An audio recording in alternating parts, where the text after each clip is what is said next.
ఇక్కడ ఉద్యోగం స్టార్ట్ అయింది. ఒక యువకులు చాలా కష్టపడుతున్నారు.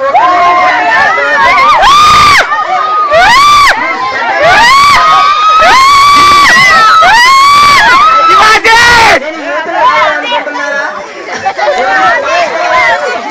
ఇక్కడికి వచ్చి ప్రతిభని ప్రదర్శించచ్చు.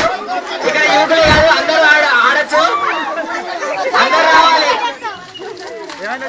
ఇక్కడ మా యువకుల వల్ల కూడా కాలేకపోతున్నది. మా యువకుల వాళ్ళు చూసుకోవడం గ్రూప్ లో ఎంత కష్టపడినా దాన్ని చేయించడం చాలా కష్టం. అందరు రావాలి.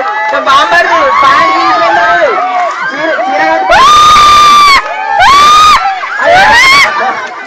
చీర కట్టుకొని వచ్చినా బాగుంది కదా. మన చిన్న బాంబర్ది వాటర్ కొట్టడం కాదు, నువ్వు ఒక నీ వంతు సగం వరకనే ఎక్కువ. ఎవరైనా యూత్ దయచేసి అందరూ రావాలి ఇక్కడికి. మేము ఇది మా వాళ్ళు మేము పెట్టుకున్నామని కాదు, పట్టలేదు, మేము పార్టిసిపేట్ చేయమని అనుకోకండి. అందరు రావాలి, మన ప్రోగ్రామ్. ఎవరేమనుకోకండి ప్లీజ్, దయచేసి అందరు రావాలి.